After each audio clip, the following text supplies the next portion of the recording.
Hey everybody, Jeff Hey, here with Justin, Jerilee. hello. We're all with the Embroidery Nerd today. Yay. All right, so today we're going to be talking about communicating with your digitizer. Yes. Things you need to know or communicate before, during, and after you have your design done. There's So, backfeed Justin, somewhere. Who's got a TV on? you do. Not me. Nope. Uh-oh. So, Justin, take it away. Take it away. Take it away. So, I think the basic stuff you need to know is making sure that the digitizer knows as much as possible as far as the details of the design. I mean, that's number one right there. Size. Can you explain that? Sorry, Yeah. Justin. Let me jump in. Size of the design, what's going on, what type of garment is going on, placement of the garment, or placement of the design on the garment. Center of a hat's going to be different than a panel of the hat. Details of the design itself, like a lot of times when we receive a JPEG, and there might be a white void of an area. We don't know if that's just the background of the JPEG showing through, or if that's actually stitching. So as much detail as possible that you know about the design is definitely a good way to start. I'm going to addendum that you should also let them know what the use is going to be. I've seen kind of an uptick, and I find it really interesting. And I know that it's going to be a long debate that is going to go on forever, I imagine. But I've noticed a lot more people are having designs digitized, and then they're turning around and selling those designs that they have. That is so not. I don't know how I feel about that. That I just learned about last night. And as a digitizer, that's information that I would like to have when I'm creating a design, because if I'm doing it for a customer for $15 and they turn around and make $10,000 off of that, I don't know. I'm going to have to think about what my position is on that. What's yours? Yeah, that's where we're at. Yeah, I kind of see both ways. Really never ran into that. Someone came to me and actually asked me if I'd be willing to do a stock library for them. And long story short, if I had the time to build a library of designs like that, I'd do it for myself. I've wanted to for a long time now, and build a stock design, to sell to my customers. But the biggest drawback, and I know we talked about it with Jeff, is two things. If I do a design and I do it in a generic way that's hopefully going to be used on most things, it's not going to cover all the bases. So what's going to happen is the end user is going to buy it, and it may work, say, on a hat, but they put it on a towel or a robe or something like that, and it's not dense enough for their use. They're going to come back to that seller. And if the seller is not the digitizer themselves, they're not going to have the capability or the know-how typically to make an adjustment. So you have so many people down the line, as far as from digitizer to end user, that I think it just opens up a whole slew of issues that can happen. Yeah, it does. I've been asked to do stock design collections twice. Have you ever heard of Lorelei Designs? She's out of Texas. A lot of red work. Okay, well, she had, I imagine she's probably still in business, but the agreement was that I would digitize her entire collection, and like she had fabric, and like the whole 9 yards, CDs, everything of design after design. And they were in print, and then she wanted to make everything into stock designs. And we had that agreement prior. And so it didn't work out. And that's why that, because she wanted it for very inexpensive, like $7 per design for me to create the whole catalog, $7 per design. And some of them were so intricate. But then another time, I was asked to also contribute to have my own stock design collection. But again, it was with that knowledge that I would be benefiting somehow from it. Mhm. And when the offer was $7 per stock design, even though there was going to be like 1,500, that was ridiculous. So for me, those were both no-goes. If I found my work out on the internet, I don't know, I'd really have to think about that and consider that would make me change pricing big time if I found that. Oh, where are you? Oh, Yeah. meet Chloe. That's what you're doing. Hi, Chloe. This is Chloe. She wants to be in the show, apparently. All right. Well, I'm going to grab a couple of comments. We have Amelia here saying hi. We have Ginger watching from Colorado, and Carol saying howdy. So, I've actually been affected by this more than one time, and it's really, really interesting. Because I've done a design for somebody that I did it for $15. They wanted it for their business use, and it was great. They posted out stitch outs of it. Everybody wanted the file, and she made about $2,500 off of that file because she decided to sell it. But then she also came back to me to handle support when other people were having issues running it on their machine. And I basically came back and I told her that the support only goes to you because you had me do the file. They didn't have me do the file. They bought it from you. You need to support them.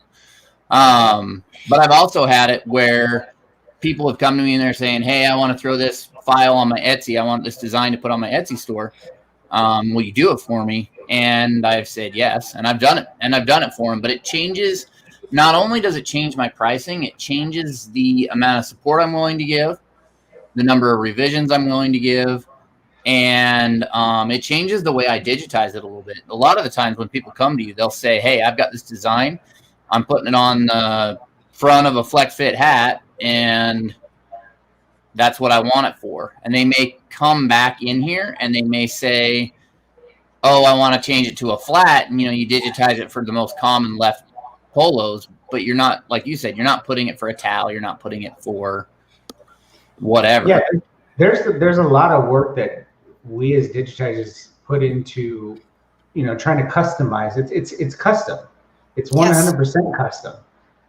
So when a designer or an embroiderer is coming to me and saying, I need it on this hat, this shirt, this, there's sometimes where I give 3 or 4 different files to make sure. Because right? Is it because of the style of shirt, like it's a piqué and then going to a sweatshirt or whatever?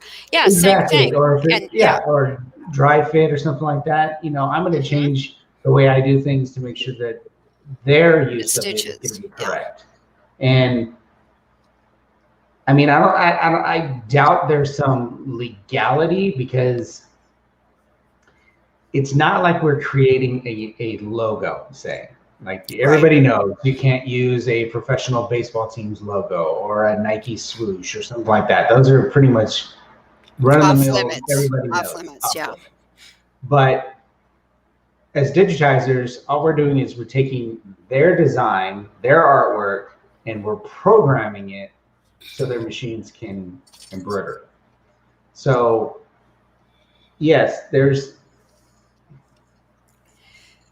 some gray area. I think that if they're not telling you as a digitizer, I think there's some problem there.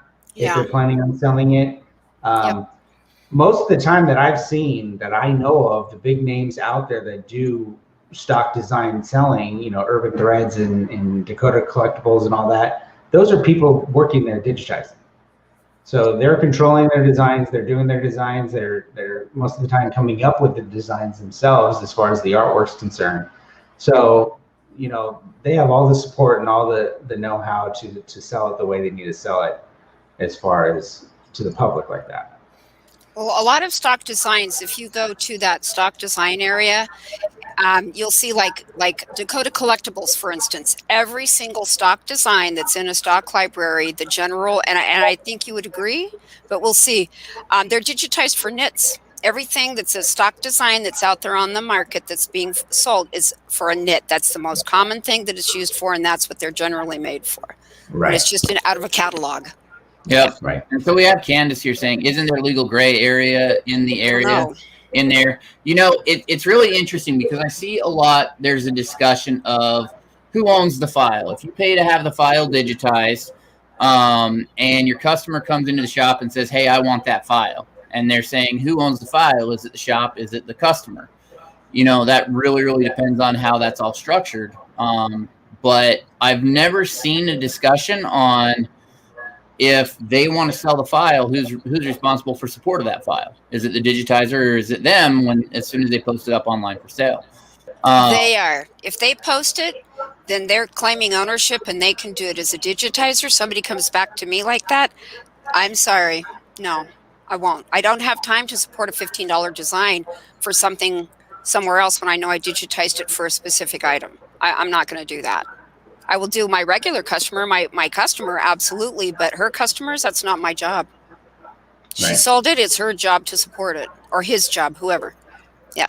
Yeah, and I think it's interesting because I've never seen this discussion I've never really seen it anywhere else. I've never heard of it until now, though, but I've never heard of it. I've never heard of somebody taking your design and selling it like that for stock and making money. This is a first. I was shocked when you told me that.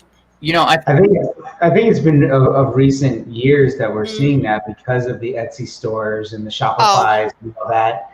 Before, it was only the big names out there that had the online stores, and you know, kind of people didn't know the know-how of building online stores, e-commerce and stuff like that. So it wasn't that easy to sell designs like that. That's probably why then.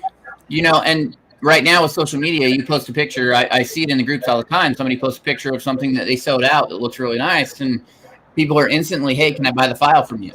Yeah. Right. I get asked all the time. You know, I try to post as much as my work as possible, and I had somebody come, something I posted on Pinterest, and probably like 10 years ago, and they contacted me and said, hey, I really like this design, can I have it? It's like, well, I'm sorry. No. Well, purchase it. But exactly. But no, I just had to let them know. Unfortunately, it was done as a custom piece of work for somebody else, so it's not mine to sell. Yeah. Yeah. And I've seen that too. I've seen digitizers and I just froze up for some reason. That's kind of fun. You did. I was like, Jeff. That's okay. Okay, we can hear you. Yeah, so I mean, I've seen digitizers that have done digitized. They've done custom work for a customer and then turned around and sold that file to other people. That's not legal. That's my opinion. So there was a guy, I was sharing this with Jeff the other night. There was a guy way back when I first got in. His name was Chuck, and I don't recall his last name, but he was an attorney, and he left attorneyism to become a digitizer. So he applied his legalese to digitizing files, and he and I and a lot of people I know, we went round and round about this, and I always held the opposite view of Chuck. He said that no matter who paid him or how much they paid him, because he did the work, that he inherently owned that file. And I call BS on that.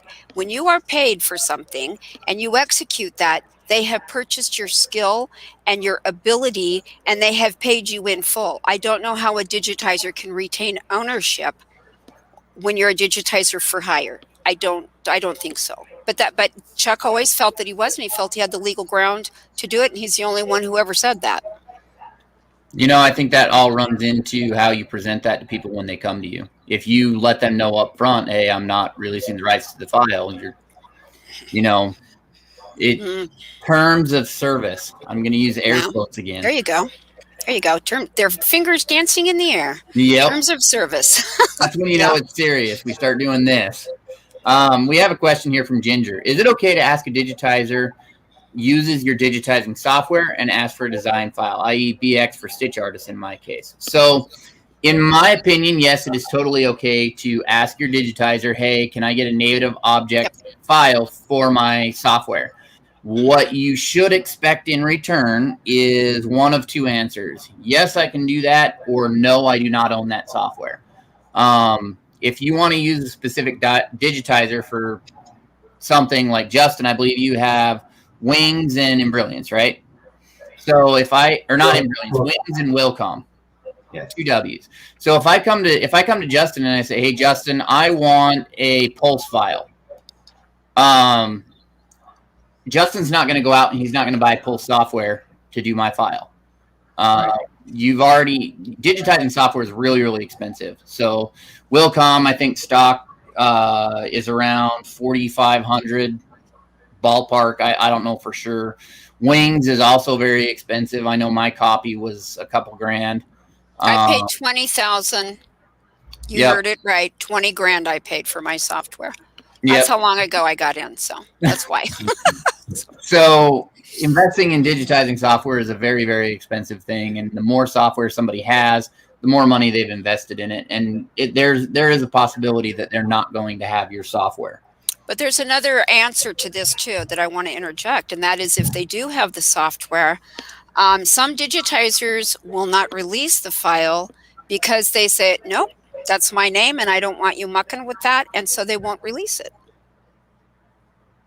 I'm serious. I have a digitizing list, and part of the onus to be, or part of the responsibility of being on that list was you have to release that native file if you're punching for someone who has that same software. It's part of the deal of being on that list. And I had one guy, one of the best digitizers ever, but he would not do it because he said, I don't want people messing with my files. And so no. Yep. And I've Only seen that too when it comes to revisions. You can send somebody the software, and you can send them not the software. You can send them an object-based file. They'll pull it up in their software. They'll go, well, I'm going to sew this on a towel, and so they go into the auto fabrics, and they apply an auto fabric, and it changes all the settings, and then they try to put it on there, and it's not going to work. Rather than coming back to you and saying, hey, what do I need to change, or can you change this to put it on my software? And then they'll come back and they'll say, hey, it's not working right. But they won't tell you I changed the auto fabric settings. They'll just come back and they'll say, hey, it's not working right. Oh, well, you'll see it when they send it back to you. They say, let me see that file, and send it back. You'll know. Yeah. I always ask, let me see that again. A lot of times, at least in my case, and I started doing it, but I never asked for the file back. They'd just come back and they'd submit revisions. They'd say, hey, and they'd send you a picture, and you open up the file and you're like, man, that's not really working. And you look at it and you look at the settings you applied. I mean, I ran into a outline problem where they sent me a picture back. I added pull comp and it didn't fix it. And then they sent me a picture back and I added more pull comp. And by the time I got to adding like a millimeter to my satin width and it still wasn't working, I was like, wait a minute. What are you doing over there? Yep. Yeah. What was the response? What was their... Well, once we figured out what it was, I was like, no, just take the DST file and put it on your machine. Just take the DST file I'm sending you and put it on your machine, and it there you go. Solved the issue. And then I actually had to go back a few revisions because I oversolved the issue. Well, there's a couple of things that you just got to be careful with. That it's like I don't mind giving a native file at all.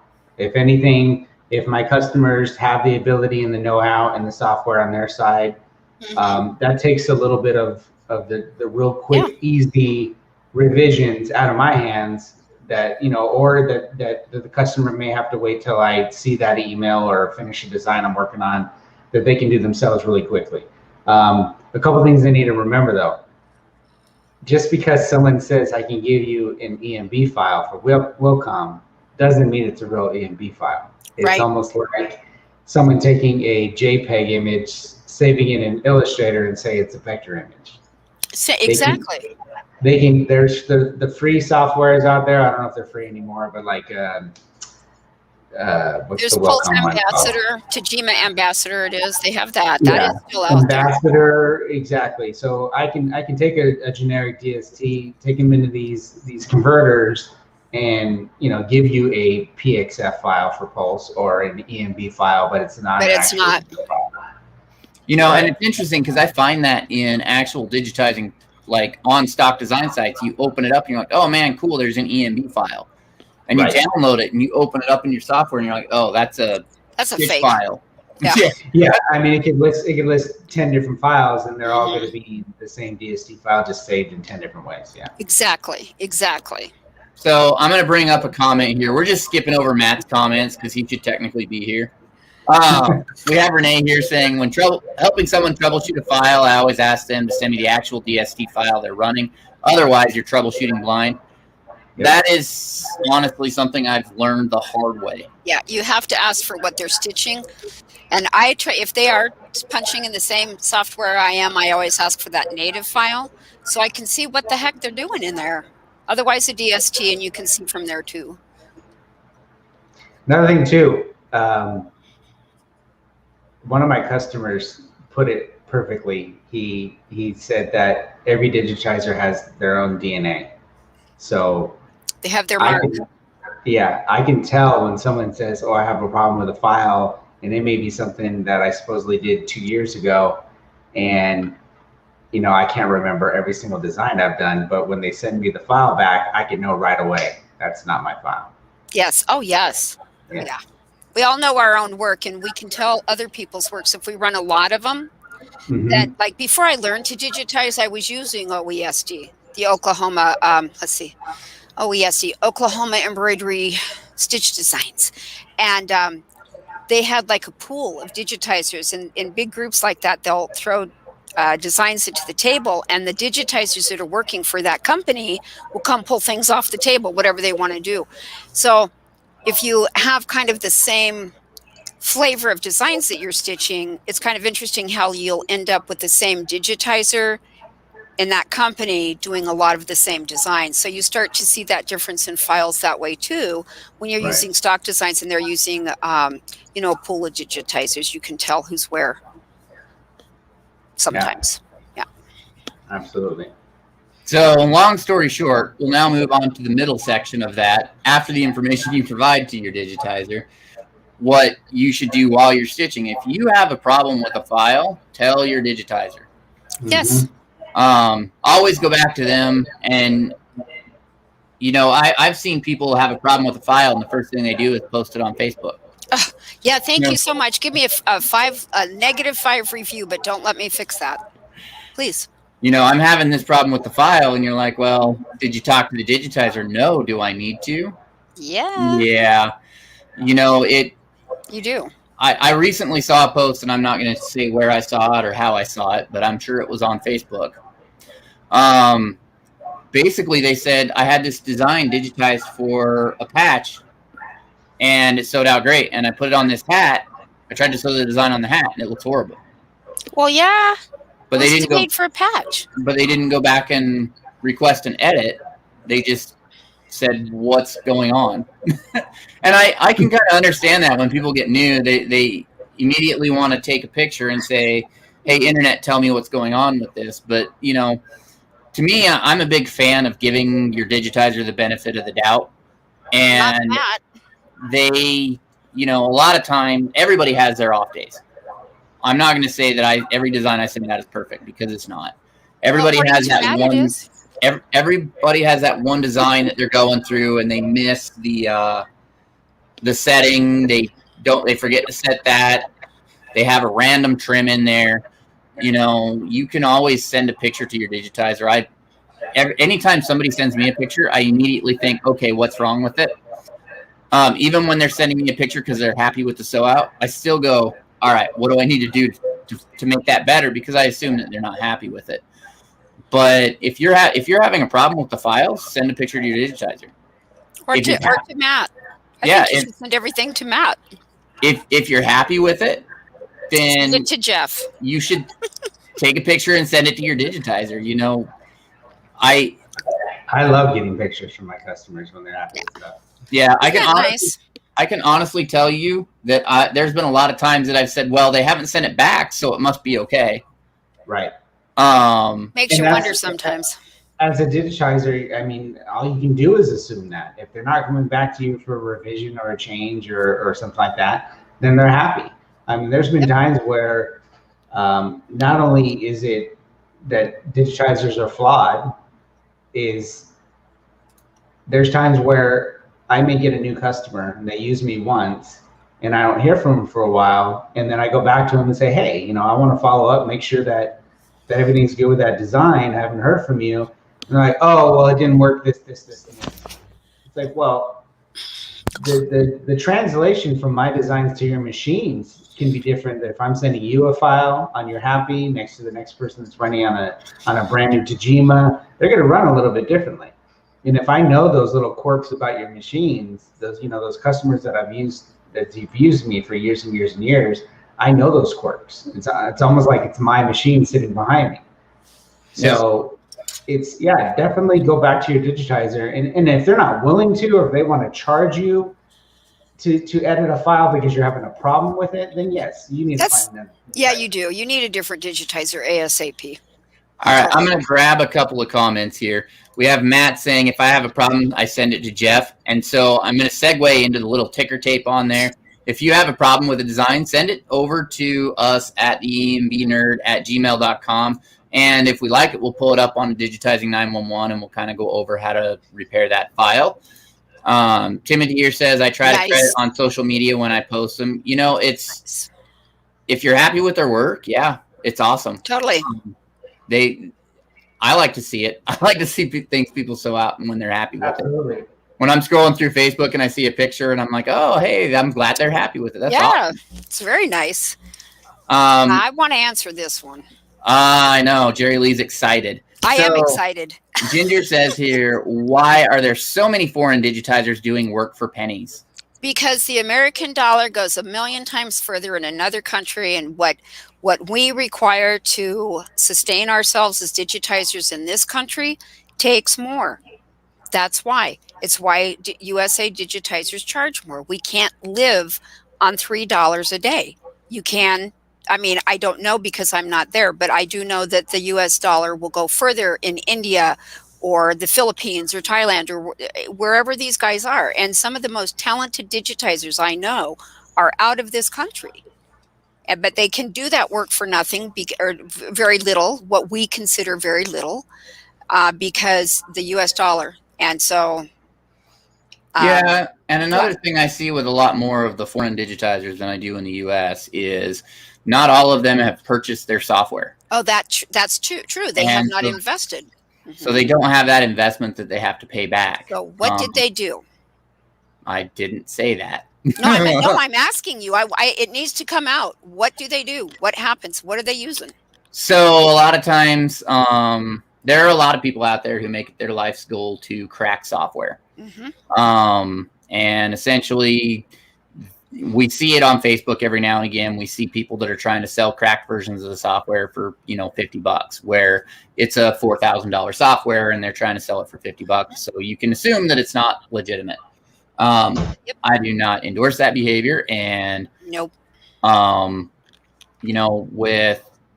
With anything, the people who make the software, they're trying to put food on their table. And if you steal the software, you're stealing from them. And ultimately, it just creates this long line of basically theft.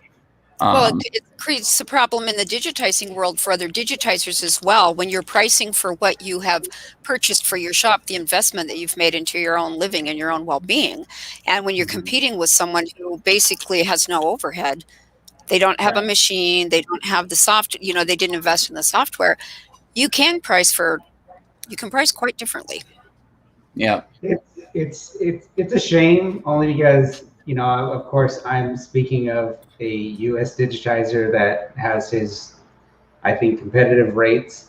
When I first started, I could easily, the going rate on a difficult left chest design was $75 to $85 easy. Yeah. And because of the flood of foreign digitizers, it's definitely driven the price down as far as what US digitizers can do.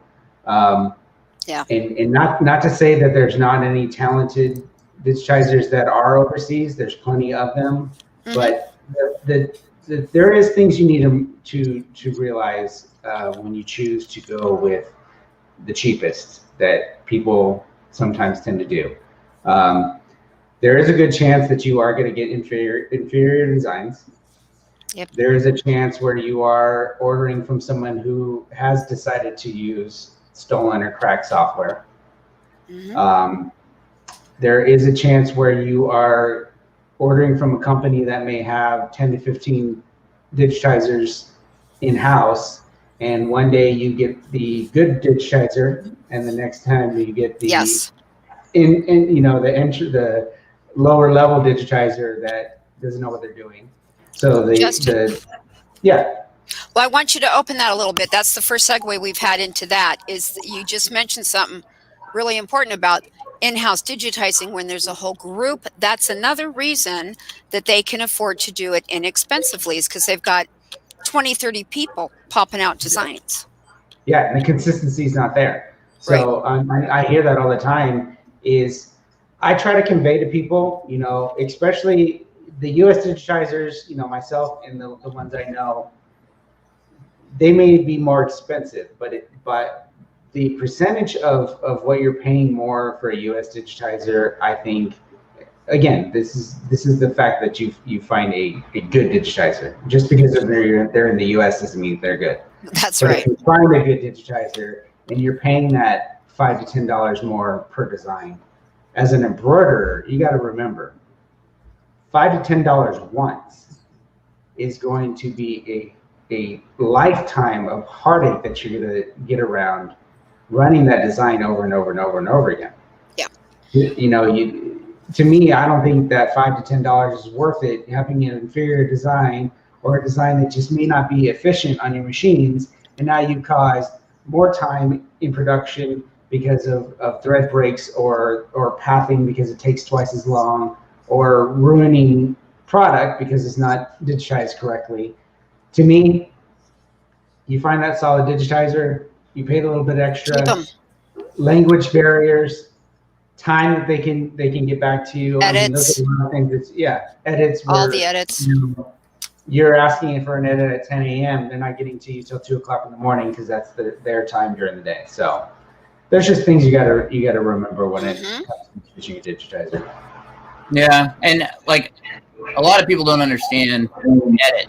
When you get a design from a digitizer, the very first thing you should do to it when you get it back is you should throw it on your machine on a light garment to what you're going to be sewing it on. Yes. Not the one garment you ordered to do the job on, but that a $40 light jacket, colored garment or fabric garment that you're going to run it on, and you need to run a sample.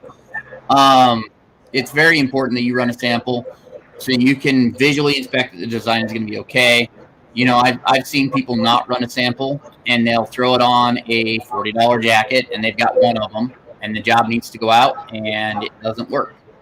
And they have to throw away that $40 jacket and deal with edits. Right. So, to me, if you get a design back from a digitizer, if they have not done a stitch out to show you, you should probably be doing a test stitch out, especially on smaller designs, left chest logos, hat designs, those type of things. You should be running stitch out every time. Absolutely. So I'm going to grab a couple more comments here. We have Candace saying, usually when I ask a question on Facebook, I assume it's operator error and want to eliminate that before bugging my digitizer. Mine is pretty about things though. That's good though, that you eliminate that.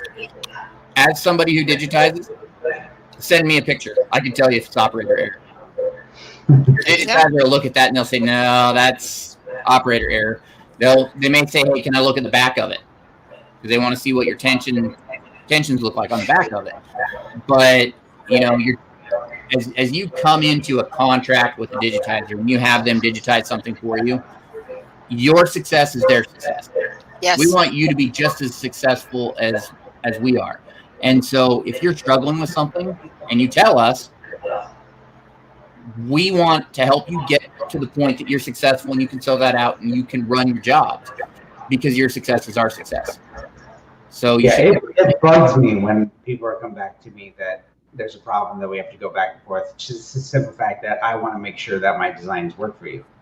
It's not that I'm irritated by somebody because they're coming back to me. It bothers me that I didn't nail it the first time, for one thing. And it bothers me that, okay, even though, it eventually the 10 gets worked out, but it kind of bugs me that it's like, okay, I got to get this right. Yeah. And, some companies, they say you get 5 edits. I've seen that. I am not a big believer in just 5 edits. Shouldn't need 5, but yeah, let's hope not. you should have a good arrangement with your digitizer, a good working relationship.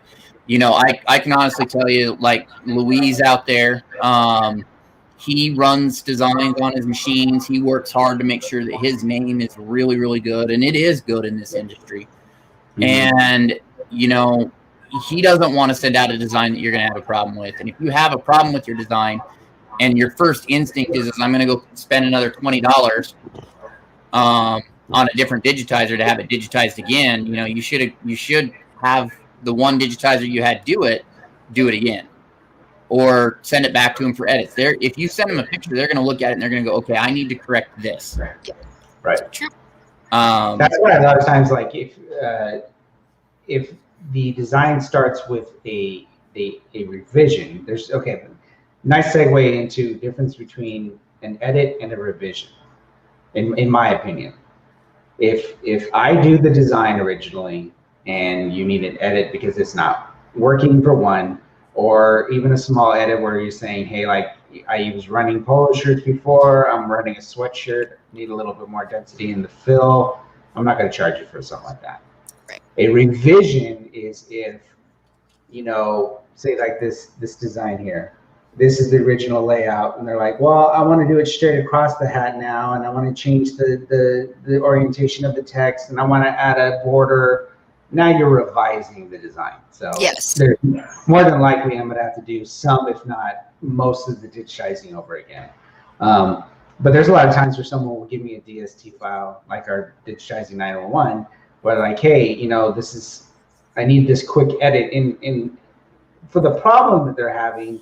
It might be a quick edit in their mind, but looking at the design, by the time I go through and change all the things that need to be changed, I might as well digitize it the way I know it needs to be done. It's not so quick. I've noticed that too. When somebody sends you a design and they're like, hey, I need this reworked, or repair the design. I know with digitizing 911, I have to literally sit there in my head and say, I need to fix this, because a lot of times it's just faster to do it again. Right. It can be, yeah. So, and that's why I think it's important that as an embroiderer, especially if they're spending the money on a nice piece of software, learn it enough where you can make at least the edits that you need to do. Otherwise, it just sits there in your opening files to send to your machine. That's a pretty expensive way of going about it. But I definitely suggest that if you have the software, definitely learn it enough where you could at least do some edits and stuff like that. So I have a story. Okay. Maybe the patch is back there. So I had a patch digitized for me, and it had a rocker on the bottom, and it had text. And the beginning of the text and the end of the text actually went into the border. And I sent them an edit request because it shouldn't be like that. And it was a rushed design. I paid more than I probably should have to get it overnighted, basically a few hours done. And then I sent that edit back in. It took them 3 days to get the edit back to me. And this was something I paid to have a rush job on. By the time they had sent me the edit, I had opened it up in my software. I had moved the nodes on the rocker to where it was no longer on the text, and I had ran the job completely. And then they finally got back with an edit.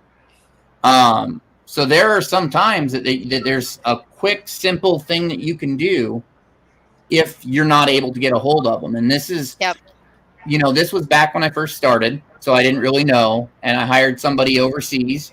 And I don't know why it took them so long to get back to me, but occasionally you can't get a hold of them and you need to get it fixed. And you can fix it yourself. You can post on, people post on Facebook, hey, I've got this little problem.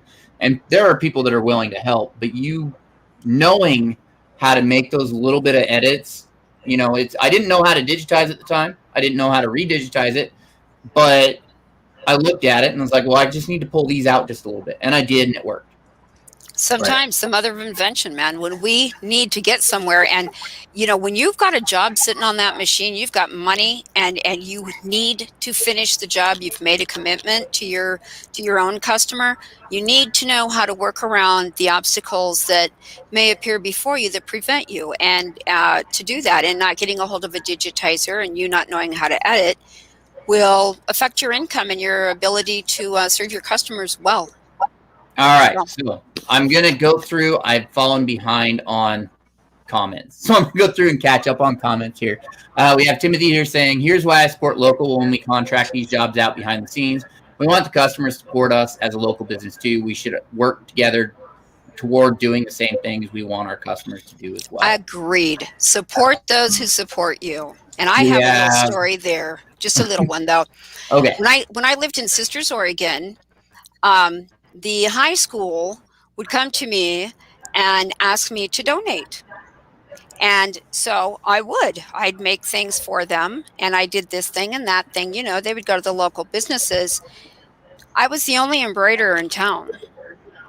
When they needed embroidery, they went over to a friend of theirs in Salem, Oregon, 53 miles away, or however long far away. Guess what? I didn't donate to the high school anymore. They didn't take care of my local business. They went over the mountain and helped somebody else out. So there we are. All right. Nope, wrong comment. There we go. John says, and Jerilee's hiding, have to run, but was nice hearing you guys talk about digitizing. I have Hatch and still a newbie. I love my current digitizer, but we'll definitely throw my next one your way. I appreciate you guys taking the time to discuss. Cheers, Eat and Be Nerds. If you love your digitizer and you have a great relationship with them, keep them.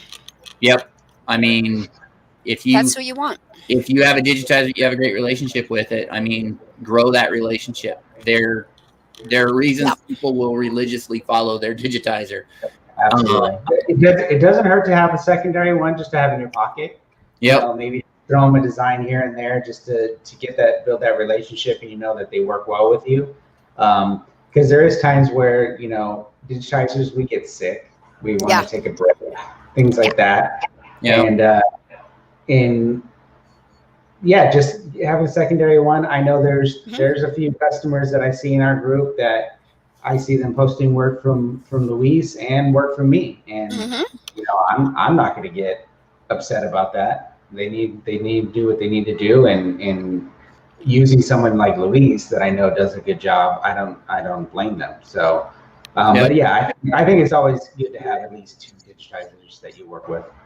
And it's a compliment when you're a digitizer and you're among the like people. It's cool to be able to switch out and say, oh yeah, Louise, can you take this? Or Justin, Jeff, Matt, whoever can you take this one?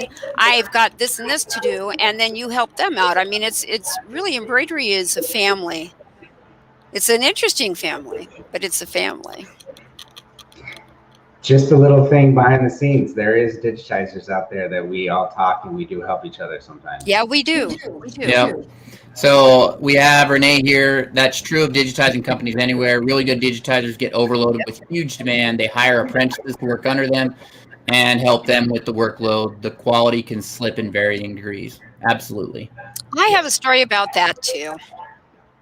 So when I lived in Henderson, Nevada, which is right next to Vegas, and the segue into that one is one time I had somebody write me behind the scenes to say, how do you live there? And I said, what do you mean, how do I live here? I didn't understand the question. They said, how do you sleep?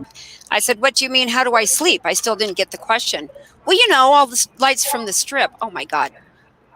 You don't go to the Las Vegas Strip to sleep, okay? I'm just a few miles away. But anyway, so I worked a show there, a BMW show. And so I took my machine, had it there, and was running hats. And so BMW car dealers would come in, and so we were running the names on the back of the hats. So the guy that had that particular booth said, hey, we'd like to send you some work over. I'm thinking BMW, nice, I could do that, right? So he also says to me, well, since you seem to have such a heavy workload, maybe you should hire a few people to help you out. And I thought, oh, that's interesting, because I said, I don't have time to do your work. I was overloaded. So I found someone. He came recommended by by my husband at that time, and he came highly recommended this Digitizer. The Digitizer was in a shop that my husband was working at as a tech, and so I hired that Digitizer. And what did I did? A really dumb thing. I gave him the first logo I had to do for the BMW guys. The guy hacked it so bad, I did not have time to repair it. I never got that company. So if you're going to get somebody and hire somebody that you think is already a digitizer, check their work yourself. Don't take anybody's word. Check their work before you give it to someone else. All right. So I'm going to grab Matt's comment, maybe. Find a digitizer with a great website that allows you to view your old orders and have easy access to them. Yeah, Matt, how's that coming? Yeah, Matt. Yeah, Matt. We have Matt also. Most likely, digitizer that's set up is well organized and knows what they are doing. Usually, I love it. Usually. So we have Eric. Basic cleanup or edits. Definitely text drops. It pays to be able to do it yourself. The line is often when folks are editing stitch files and dragging individual stitches around. I'm not going to read that word. It's why I have taught for non-digitizers. Minor stuff sometimes can wait. Interminably. English isn't my first language. It's not my It's mine. I love it. I love words. So, yeah, if you can do basic edits yourself, you're going to save your, time is money. And that's where it's at. If you have to wait too long to get that edit back, time is money. Oh, yeah, it is. So that's another thing that you have to, like what Justin was talking about and what Jeff's talking about. We have to walk a fine line, and what Renee has mentioned, too, about having an overload. You have to walk the fine line. You have to bring in the income, but you don't want to get so overloaded with digitizing that you aren't turning out your best. But you don't want to underload your work schedule either so that you can pay your bills. So it's an interesting thing. All right, we have Letty. I made sure my microphone was on there for a second. There are very few digitizers I use because of that. Jocelyn, I'm just learning digitizing. You guys are great, and I appreciate the help and comments I've gotten in the embroidery nerd. Thank you very much. Thank you. James claps or waves. Hey. James waves. Letty, and each digitizer might have unique strengths or individual types of projects. Yes. Everybody has their strengths and everybody has their weaknesses, and I know if it's a lifelike animal that needs to be done, I know who I'm going to send it to because I know who's the best at that. Right. It's the same thing. Like there are some people that are just fantastic at left chest logo works. There are some people that are just amazing at 3D puff designs. So you can get a feel from your digitizer, and after you do, 10, 15 designs from a digitizer, you're going to start to know, what, they're really, really good at this. They do everything well. But they're really, really good at this. Eric's manual blending is off the hook, off the hook, off the hook, off the hook. I'm impressed. So Eric says word. That's the word I shouldn't say. That's word. And yes, there are digitizers too. I'm not gonna. I'll totally admit I have put stuff in underlay before that secret messages, things like that on stock designs. I've written company names in the underlay before the fill goes out, and that basically brands the design and the stitch. Oh, that's true. For that company. I know it in some ways I've seen people look at that as a negative thing. But I know some people that actually they request it when they come to a design. They're like, "Hey, can you put my company name in the underlay?" And I'm okay. I used to put my name. I used to put JL with a little star. That was how I always did the lock stitches in. Those are real. Justin's just laughing. He's like, "I can't believe you guys do this." Did you know Walter Floriani used to write love notes to his wife Sherry when he was married to her? Sherry would run them, and Walt would digitize them, and he would write her love stitches, and so that she would read the messages as she was stitching them out, and then he would take the messages out before he sent them to his customers. True fact. And Justin's just shaking his head. He's like, "I can't believe you guys do this." What? That's such a waste of time. Just tell her. That's too funny. So Letty says Henderson, that's not too far over the hump. Yeah. To Pahrump. There's a chick that I knew that was a customer of ours in Pahrump for a long time. Pahrump, Nevada. Colleen from Rhinestone Stitching. You might know her. She moved over to Vegas. There we go. I finally caught up on comments. What? I feel good about myself, and now comments are going to come in. So Well, I like this subject. I think it's really a smart one to have, and because I've never ever heard of someone taking your stock design and then selling it like that. I mean, like a design that you do and then selling it like that. So we have not gotten to that comment section there. Could we find out what we really think about that? What if you do find your product out there being sold as a stock design? I am not going to be happy. You know, honestly, yeah. When it comes to me, at the end of the day, they paid me to digitize it for them, and so I just look at that differently when they come back and they order again. Yeah, I wouldn't. I mean, but like you guys, I would do my own stock company before I do that. Before I would. Right. Yeah. I do sell stock designs, so. Honestly, I think as a digitizer, if you know you're getting into that type of project with somebody, to me, I think you need to work out some type of deal where you're getting like a royalty. Profit. Yeah, a royalty from your work. Yeah, some kind of like small thing, like when you own a song or a program or something like that. It has to be win-win, or there's no room in a situation for a win-lose ever, because that means someone is not doing well and someone else is doing very well. And you know what? Ultimately, if digitizers don't necessarily turn that down. I do stock designs for people. I approach them a lot differently than I do regular left chest logo, but I don't say no. Right. And you know, it all depends on what you are looking for, but I feel that that's something that you should be upfront with your digitizer before you go and have that done. Yeah, I think that transparency is really wise. You'll get the best from a person when you're transparent. They can give you their very best work if they know what you're looking for. So I'm going to quote my wife. I hope she doesn't hear me in the other room. What does Ava say? But you know, she got her MBA, and she said conflict of interest is usually a conflict of interest unless if you disclose it. Once you disclose it, it's not necessarily a conflict of interest. Correct. I'm with you, Ava, on that. And I kind of look at it the same thing. If you're going to a digitizer and you're going to have them digitize your art for stock design, if you just throw it as a stock design, they notice that you're selling it, they're probably going to look at that a little bit differently. They're going to go, wait a minute.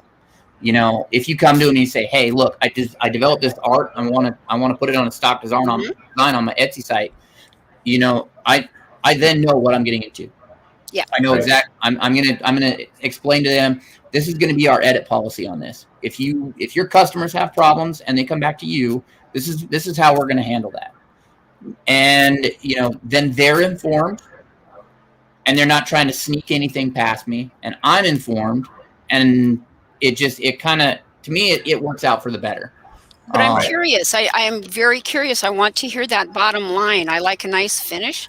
What I'd like to know, where would you stop with all these edits for somebody? What is your boundary on that? I'd like to know what you're thinking, like, because I honestly wouldn't know if somebody said, well, you know, I've sold it to 13 people and 5 of them need it for this and 2 for, I mean, where do you have a boundary that you have found yet on that? Again, it goes back to the stock designs and PK knit. I mean, PK cotton knit is, as far as I know, the most widely accepted thing. Yes, it is. Stock designs for. Yeah. And I can honestly tell you that when I have done stock designs for people, I have not had edits come back. Oh, good then. Okay, so that hasn't been an issue? I put it on my machine, and I run it on a variety of different materials. And if they say, hey, you know, I'm going to advertise this for hats, I'm going to make sure that it works on hats, and I'm going to make sure that it works on flats. But okay, so then you would say, so then there would be some kind of a thing where you'd say, okay, I need to know every single thing that you're going to run it on, so that there's a file for those things. I mean, like, what if? Well, I'm just wondering, like, how many would you do? Full circle, that if you are the middleman, this is where I think the investment needs to be. Yeah. Editing software and the know-how to make those quick little edits, so you are the one responsible to do those quick edits for your end customer. Yeah. But you know what? It comes down to, when I know people are going to sell those as stock designs, I charge them more And I'm upfront about that. I tell them I'm going to charge them more because if they have a serious edit that needs to be done for one of their customers, I will take care of it. And I go into that, and they know that if it's there, then they can come back to me. They also know that they're paying more for that service. Right. So it's a delicate balance, and it's something that has been, it's kind of something new that I've noticed, and I've seen it before, and it starts to become more of a thing. I've seen one design a Digitizer did $5 1 hour, that he posted pictures of his customers sew out and started selling that customer's file. I've seen it. So, wow, ouch. Do you think this is more since COVID? I wouldn't necessarily say that that's a thing. I think it's just, with online. Okay, more just, more online connected. Presence. Yeah, so that's true. I've got more comments here. I'm going to grab them. Candace says, my Floriani software needs that as an underlay option. They're being able to write messages. Yep. He hand punched them, Letty. He hand punched them. Or Candace, I'm sorry.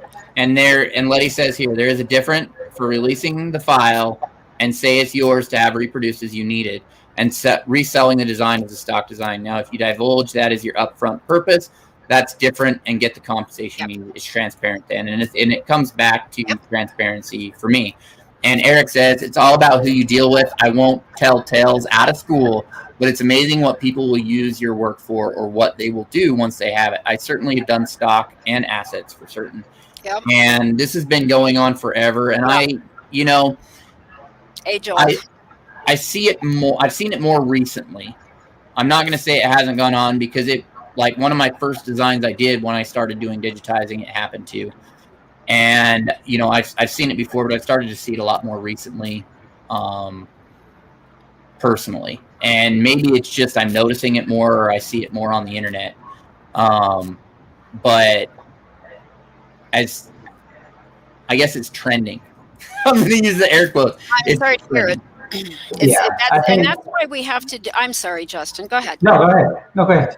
Well, I was in a situation many years ago where Stock Designs, the site had actually been mirrored, and the sales were all dropping into someone else's cart. And then another little thing that had happened, it was very strange.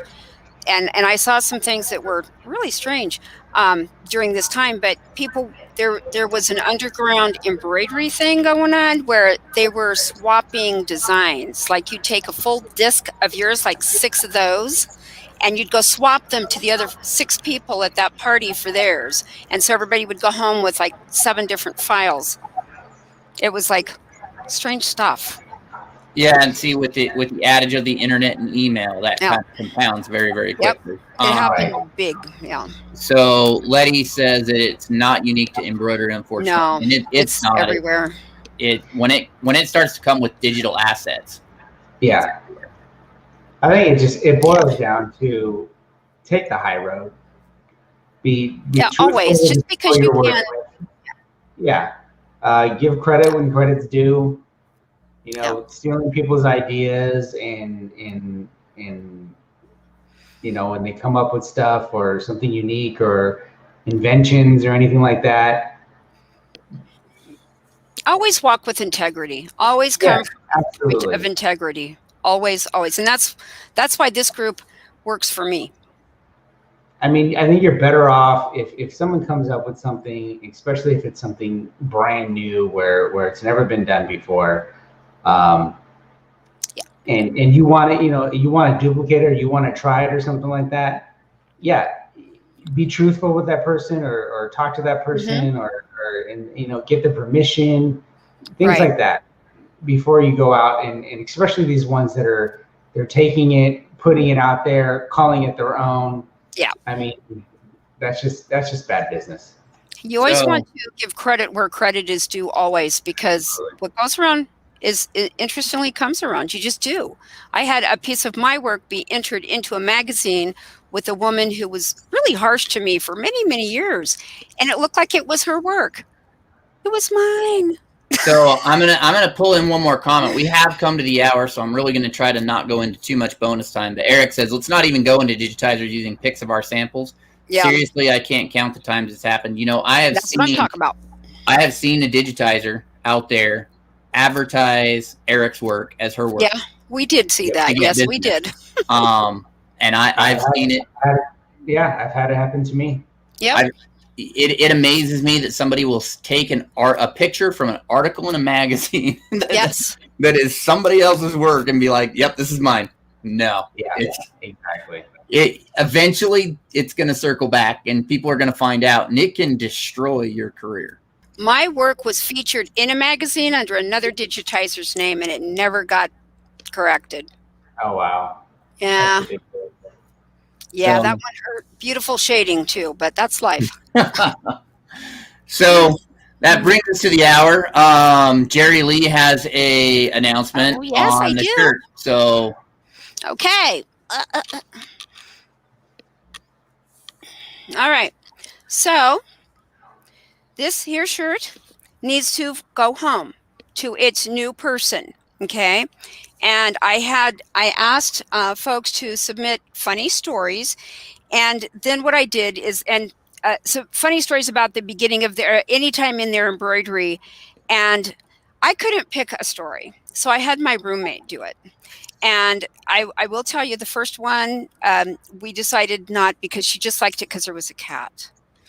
Okay, she has cats. So let me tell you, after that, I said, no, you have to, the funniest one. So I read them to her, and the one that she laughed at the most was the one that won. And it is Diane Montree. And here's what she says. When I first learned to sew, it's not embroidery, but it's, stitching needles and all of that.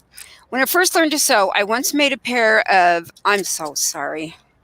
This age thing really, I once made a pair of zippered pants with 2 right legs. I used to have a pair of zippered pants, and I didn't realize that maybe you shouldn't be wearing that kind of thing. Oh, the cat was yours. Hi. You know what? Jocelyn, do you like pink? Say yes. Okay, and I'll tell you why in a minute, so you're going to stay put. But anyway, needless to say, they wouldn't fit together, so she didn't do it. So that was Diane's. But Joyce has one because my roommate Chris really couldn't pick. She had a hard go. So here's the other one. When I change out my colors, and this is Jocelyn. I'm sorry, Jocelyn. Geez, I need to get it right. And she says, when I change out my colors on my machine, I throw the thread I pull out into a little trash can right next to me. Jeff has a beautiful, cute jar. Well, I have a new kitty, and she decided to get into that little trash can. I looked down, and she was completely wrapped up in the thread. And she said, I had to get her untangled, but I was laughing so hard I couldn't take a picture. So I think that's worthy of a shirt, too. So hang on now. I have to undo my headset. One moment. Yeah, I know, and it's scary. I am. The embroidery nerd on tour. I know. If I could take you, I would. Hang on. So, isn't that a nice backdrop? Here, we'll just put this here for right now. Right there.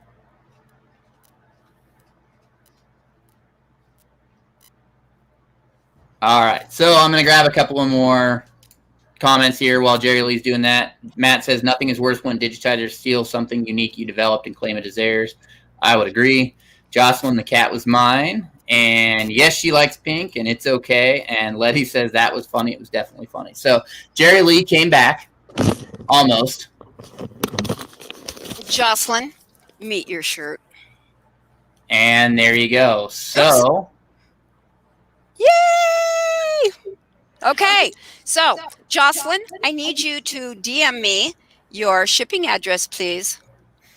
All right. And with that, unless you guys have anything else you want to say, I'm going to run through a couple of quick things here. Awesome. So if you're not part of the Embroidery Nerd group, please consider joining. Make sure that you answer all 3. No, there's 4 questions now, right? 3 questions. Answer all of the questions. If you don't answer all of the questions, we don't let you in. So please make sure that you answer all of the questions. And if you invite a friend, what? Tell them to answer the questions as well.